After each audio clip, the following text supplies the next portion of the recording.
पर आजकल तो केवल 2 ही संस्कार रह गए जिनको लोग थोड़ा बहुत जानते हैं। कौन कौन से? बोले एक विवाह संस्कार और एक अंतिम संस्कार, और वो भी नाम मात्र के रह गए। अभी भोपाल में एक विवाह में हम गए पंकज जी, बड़ा जबरदस्त विवाह था, क्या जलसा था। विवाह में जब हम गए तो वो विवाह में थोड़ी देर ही हम रुके, अब हमें तो आना था, पिताजी घर पे थे, तो हमने उनसे विदा मांगी। वो बड़े श्रद्धा से बाहर तक विदा करने आए। हमने कहा नहीं नहीं आप विदा करने मत चलिए, आप अपना कार्यक्रम देखिए, आपकी बड़ी व्यस्तता है, आज आपके घर में बहुत बड़ा उत्सव है। अरे अब तो हो गया सब। तो हमने अभी कहा नहीं नहीं, बोले अब तो सब हो गया, अब क्या रह गया। ये क्यों कह रहे थे वो कि उनका नाचना गाना बरमाला सब हो गई, भावर नहीं हुई अभी। अब वो क्या कह रहे हैं, ये उनकी गलती नहीं है, ये समाज की दृष्टिकोण बन गया है। बरमाला हो गई, बोले सब हो गया, अब क्या रह गया। अब तो वो गुड़िया गुड्डा जैसा खेल है, कर लेगा कोई भी, यही रह गया कि नहीं। तो भैया गुड्डा गुड़िया जैसा खेल बनाओगे तो गुड्डा गुड़िया जैसा ही नाटक बना रहेगा। और यदि आप चाहते हो कि वैदिक संस्कार विधि पूर्वक हो तो उसके लिए ढंग से व्यवस्था करिए और ढंग से विवाह की विधि संपन्न कराइए, जिससे उन नव दंपत्ति का जीवन खुशहाल रहे, उनका प्रेम रहे, उनका दाम्पत्य जीवन टिका रहे। और वैदिक विधि से अग्नि को साक्षी मानकर देवताओं की सन्निधि में वेद मंत्रोच्चार पूर्वक ब्राह्मणों के द्वारा संकल्प करा करके जिस कन्या का हाथ पिता सुयोग्य वर को विष्णु मान करके उसके हाथ में देता है और विधि पूर्वक वागदान पूर्वक कन्यादान होता है, और वह वर जब कन्या का हाथ पाणि ग्रहण करता है उससे जो संतति होती है उसी से भैया पितरों के ऋण से मुक्ति मिलती है, और वही आपके कुल के कल्याण का भाजन बनता है, कल्याण का कारण बनता है। अब ऐसे ऊट पटांग करोगे तो कोई होने वाला नहीं है। वैदिक विधि से विवाह होना चाहिए, लेकिन धीरे धीरे सब लुप्त हो रहा है।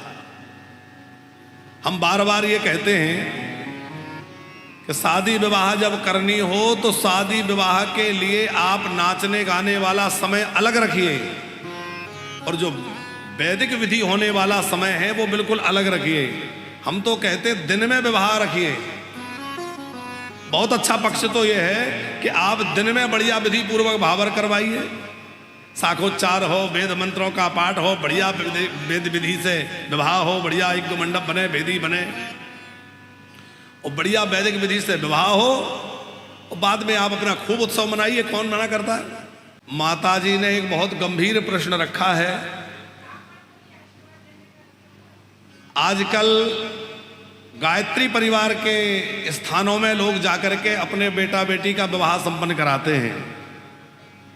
अच्छी बात है, कराएं, लेकिन उसमें परेशानी ये है कि आर्य समाज से गायत्री परिवार जुड़ा हुआ है, और उसके कारण वो लोग वर्ण व्यवस्था को नहीं मानते। वर्ण व्यवस्था को न मानने का परिणाम ये है कि वहाँ ऐसा जरूरी नहीं है कि जो पूजन करा रहे हैं वो आचार्य ब्राह्मण हो, किसी भी जाति किसी भी वर्ण के होते हैं। ये भी जरूरी नहीं है कि उन्होंने वेद मंत्रों को विधि पूर्वक पढ़ा हो, किताब लेके कहीं भी थोड़ा पढ़ लिया उसी को पढ़ने लगे, उल्टा सीधा कुछ भी गा रहे। हमने खूब सुना है कि उन लोगों के वेद मंत्र कैसे होते हैं। हम किसी संस्था का विरोध नहीं कर रहे हैं, लेकिन ये बहुत ही अशास्त्रीय है, क्योंकि कोई श्रोत्रिय ब्राह्मण जो विधि पूर्वक वेदाध्ययन किए हों, गायत्री उपासना करते हों और बढ़िया ढंग से जो है वेद विधि से विवाह करवाएं तो बात समझ में आती है और उसी का फल है। लेकिन कोई भी वर्ण का कोई भी व्यक्ति वहाँ पूजन करा रहा है, वो विवाह करा रहा है, उस विवाह का क्या फल होगा, क्या पाप होगा, वो तो भगवान ही जाने।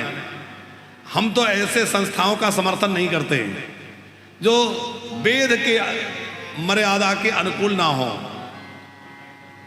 वहाँ स्त्रियों को भी जनेऊ पहना दिए जाते हैं, वर्ण व्यवस्था पूरी तरह ध्वस्त है। देखो, सनातन का मूल है वेद, और वेद का मुख्य सिद्धांत है वर्ण व्यवस्था। जहाँ वर्ण व्यवस्था नहीं होगी वहाँ सनातन की कल्पना नहीं हो सकती। तो हम ये जाति पाति में बांटने की बात नहीं कर रहे हैं। हम हमेशा जातिवाद के विरोधी रहे हैं और हमेशा कहते हैं हम सब एक हैं, लेकिन भेद मिटाने की चीज है और व्यवस्था बनाने की चीज है। व्यवस्था बनी रहे तो भेद समाप्त हो जाएगा। आज क्या हो रहा है, राजनीति के नाम पे भेद करा जा रहा है, जातिगत राजनीति हो रही है। और दूसरी तरफ कहा जा रहा है, हमारे संघ प्रमुख जी ने भी कह दिया, बड़े बड़े लोगों ने कह दिया, जाने किस प्रभाव में कह दिया कि अब तो वर्ण व्यवस्था ना रख करके जहां तहां विवाह करना चाहिए, जिससे कि वर्ण व्यवस्था समाप्त हो जाए। पर जब वर्ण व्यवस्था समाप्त हो जाएगी तो सनातन धर्म भी समाप्त हो जाएगा, क्योंकि सनातन जो है वो वर्ण व्यवस्था पर ही टिका हुआ है। ये बहुत आवश्यक है।